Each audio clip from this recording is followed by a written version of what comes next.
Paz e bem, meu querido irmão, senador Confúcio Moura, senador Paulo Paim, funcionários dessa casa, assessores, brasileiras e brasileiros que nos acompanham pelo trabalho sempre honrado da equipe da TV Senado, Rádio Senado e Agência Senado. Olha, hoje, senhor presidente, dentro daquela filosofia que eu acredito muito, eu sou um entusiasta e um otimista por natureza, água mole em pedra dura, tanto bate até que fora. Subo mais uma vez nessa tribuna bicentenária aqui da Casa Revisora da República, do nosso Senado Federal, cujo patrono é nosso querido Rui Barbosa, nordestino como eu. Eu quero tratar novamente de um assunto que tem me incomodado, e há muitos colegas, que desmoraliza não apenas a Corte Suprema desse país, mas principalmente a todos nós que fazemos parte dessa instituição que é o Senado da República. Olha, eu disse aqui há pouco tempo atrás, algumas semanas, que a antítese da paz é a indiferença. Muitos pensam que é a violência. E não. Tem o verbo transitivo direto, que é o verbo pazear. Eu pazeio, tu pazeia, ele pazeia. Olha só. Nós pazeamos, vós pazeais, eles pazeiam. É ação. Fazer a paz é uma ação, não é ficar parado na tranquilidade, isso é uma inversão. Paz, inclusive, é justiça social. É você fazer justiça. E o que tem me incomodado muito, senhor presidente, eu até entendo a omissão, a indiferença de parte expressiva da grande mídia. Nós até podemos compreender isso como parte de um jogo de interesses puramente econômico, numa cumplicidade com o regime ditatorial formado por Lula e alguns ministros do STF. Mas olha o que está acontecendo, que não está sendo dito pela grande mídia.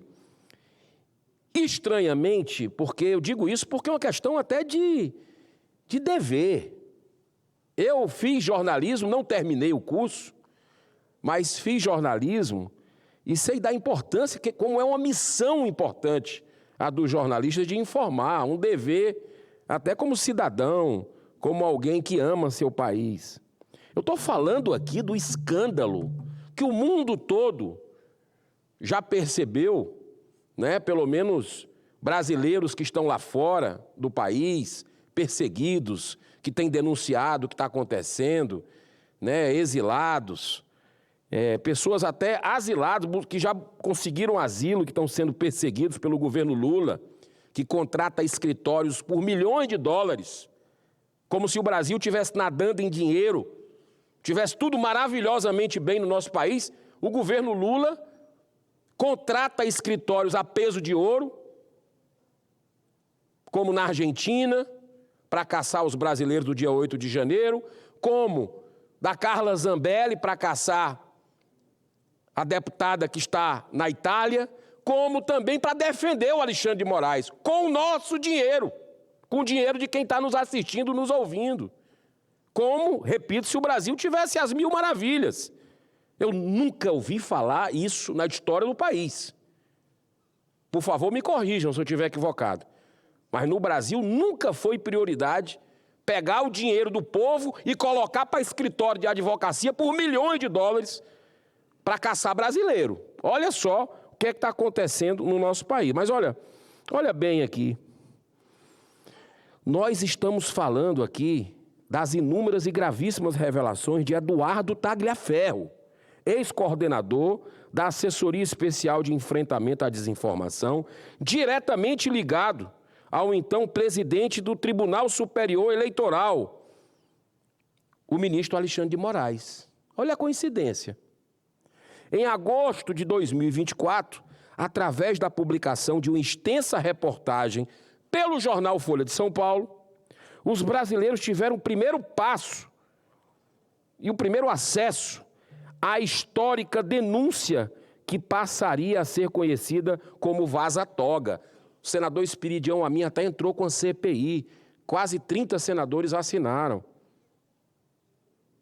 Mas isso não está todo dia na grande mídia, estranhamente, uma coisa tão escandalosa, tão séria, que mostra a podridão dentro dos tribunais, a caçada política desses tribunais que viraram tribunais políticos. Isso não está na ordem do dia, por incrível que pareça. Se isso não é matéria interessante, eu não sei o que é, mas a gente entende, até porque eu participei da CPI, presidente, da Covid, da pandemia, e era todo dia os grandes veículos de comunicação falando desse assunto. Agora, com a CPMI do INSS, do roubo dos velhinhos, estranhamente não se fala nesse assunto. É porque o desgaste, quem está no poder é outro, e o desgaste parece não interessar a grande mídia brasileira, que se cala vergonhosamente.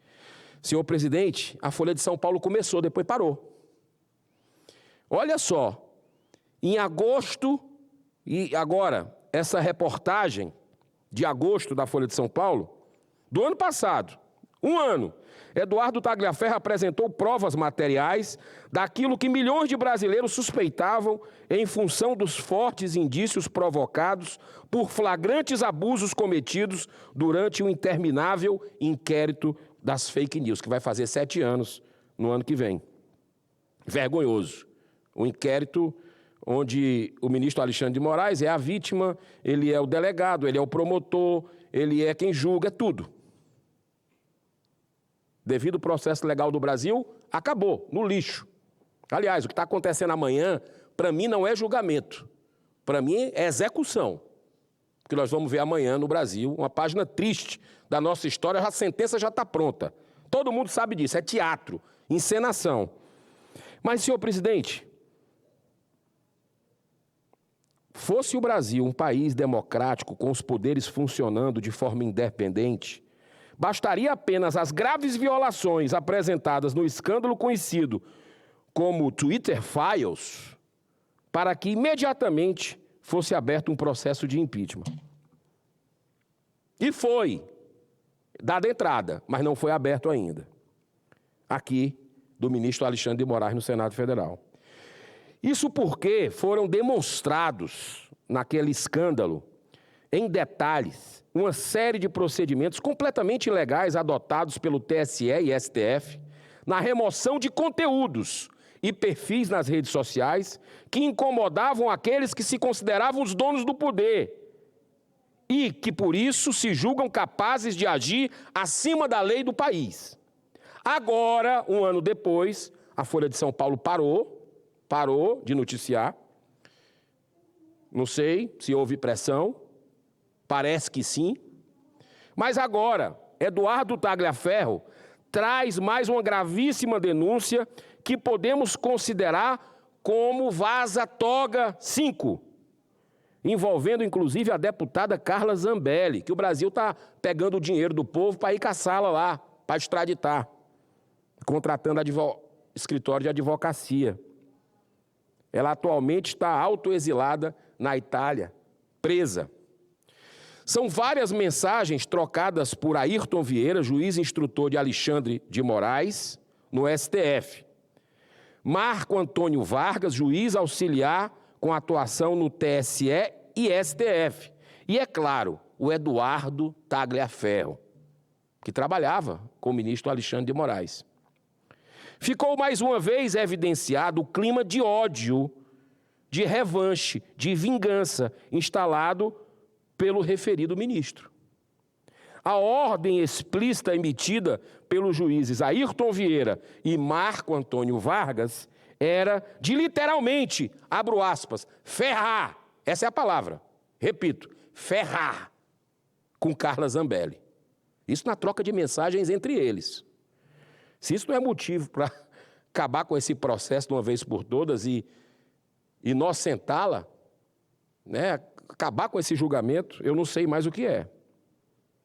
Em uma das mensagens, Marco Antônio diz, abro aspas, esse post é bom para ferrar com essa mulher, fecho aspas. E Tagliaferro responde, abre aspas, vou pegar tudo que tenho dela para montar um belo documento. Fecho aspas. Quer dizer, o Tagliaferro estava nesse conluio. Hoje ele se arrependeu. Está denunciando o que está acontecendo fora do Brasil. Foi para a Itália. E aí já começou a vingança em cima dele também, tentando caçar o rapaz. A sórdida e implacável perseguição não se limitou apenas à deputada, mas envolveu até seus familiares. Olha, um detalhe, a deputada Carla Zambelli, você pode não gostar dela. Tem posições até que eu discordo da forma dela. Mas é a deputada mais votada da história de São Paulo. E do Brasil. É a Carla Zambelli. Isso não é brincadeira, não. Olha o tamanho do Brasil. O ministro decretou o bloqueio imediato de todas as redes sociais do seu filho João, com 17 anos, e de sua mãe, Dona Rita. Foi estipulado um prazo de 2 horas e multa diária de R$100 mil às plataformas em caso de descumprimento. Você acha que o Brasil é democrático ainda? Milhares de perfis. Está revelado aqui, eu vou ler. Milhares de perfis de brasileiros, cerca de 3 mil, foram calados na época da eleição de 2022. Sabe por quê? Porque tinha um posicionamento diferente do sistema, do regime na época. Político, inclusive. Por crime de opinião. Que não existe crime de opinião. Mas eles inventaram para calar opositores. Quem critica ministro do STF. Quem criticava o então candidato Lula. Ou seja, totalmente parcial. Os tribunais do Brasil funcionando como partido político. Já a deputada Carla Zambelli teve decretada a sua prisão preventiva, bloqueio total não apenas das redes sociais, mas também de suas contas bancárias e de todos os seus bens, além da inclusão de seu nome na lista vermelha da Interpol. É o preço que se paga por criticar. No dia 3 de outubro de 2022, 2 dias depois do primeiro turno das eleições presidenciais, Ayrton Vieira envia mensagem para Tagliaferro pedindo ações que pudessem embasar a decisão de bloquear completamente a plataforma Getter. Getter, para ser a pronúncia em inglês correto, criada por Jason Miller, ex-assessor do presidente Donald Trump. A ideia era aplicar a mesma linha de procedimentos adotada na perseguição à plataforma Telegram, quando foi suspensa em todo o território nacional por descumprimento de ordens judiciais. Lembrando que o X, o antigo Twitter, lembra do X? Que ficou pouco mais de 1 mês banido do Brasil. Pergunto de novo para você, isso é coisa de país democrático?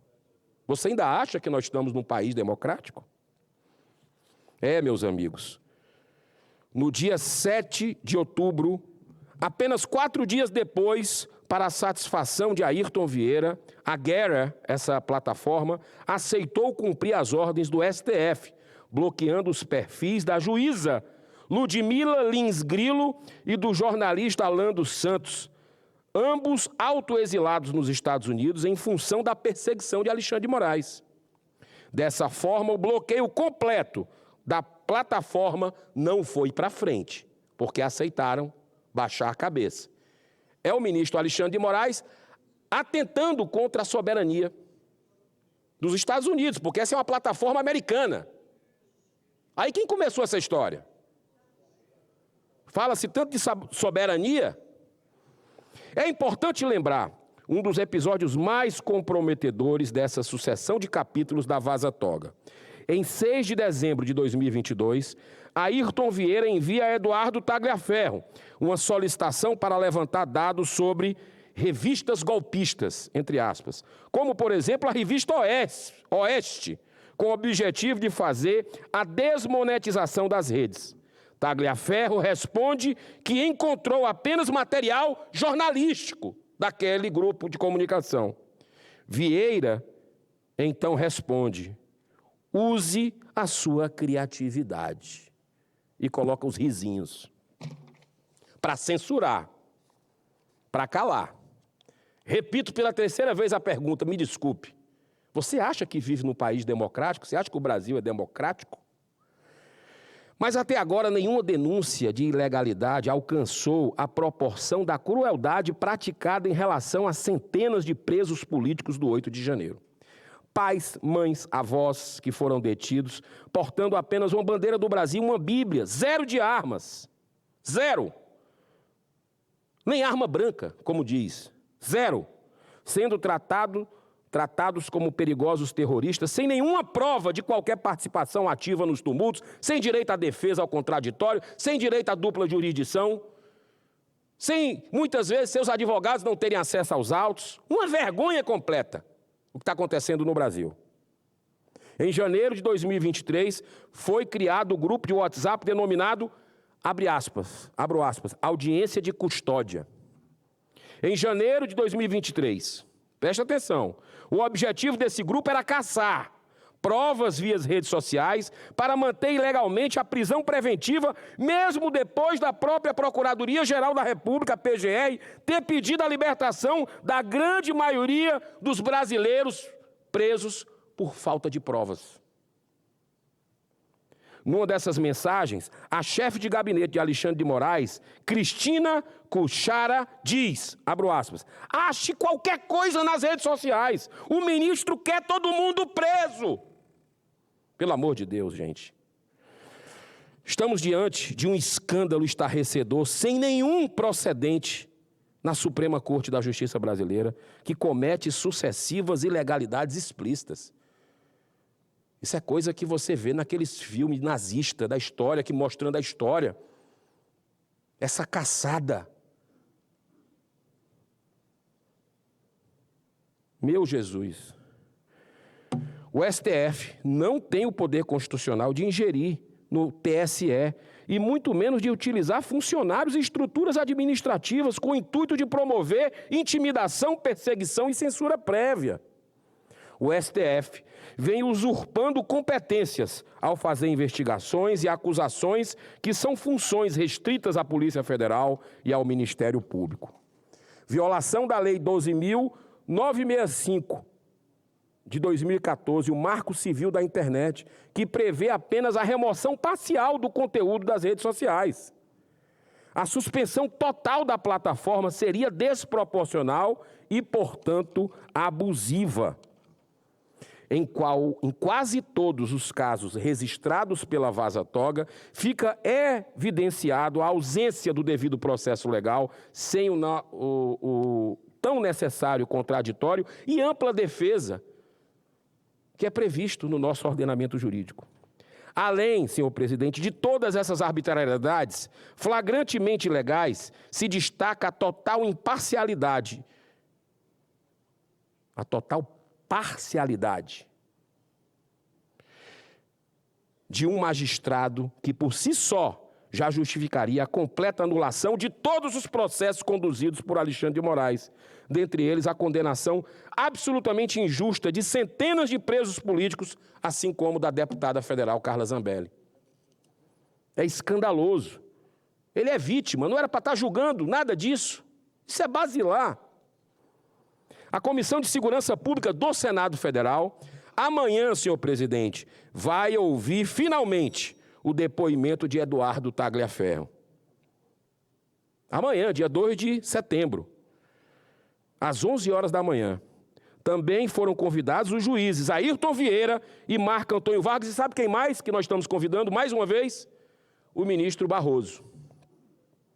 Vamos ver se ele vai vir ou se ele vai fazer ouvido de mercador por mais um convite respeitoso do Senado Federal. Barroso é o presidente do Senado Federal. Vamos buscar respostas para a seguinte pergunta amanhã, senhor presidente. Por que Eduardo Tagliaferro foi condenado com pedido de extradição, mas nenhuma de suas gravíssimas denúncias foram sequer investigadas? Por que essa caçada? Quer dizer que vão atrás do mensageiro e não analisam a mensagem gravíssima dele. Mas para ir atrás do mensageiro vai, para vingança, para a revanche. Para terminar, senhor presidente, até quando o Senado vai ficar calado, omisso, inerte? Quantas vidas de homens e mulheres de bem ainda terão que ser destruídas para que finalmente a Casa Revisora da República saia dessa omissão covarde e cumpra seu dever constitucional abrindo o processo de impeachment de Alexandre de Moraes? Até quando? Até quando, Brasil? Eu encerro com esse profundo pensamento sábio nos deixado por Francisco Cândido Xavier. Abro aspas. Embora ninguém possa voltar atrás e fazer um novo começo, qualquer um de nós pode começar agora a fazer um novo fim. Que Deus abençoe a nossa nação, uma ótima semana e que a justiça seja para todos no Brasil.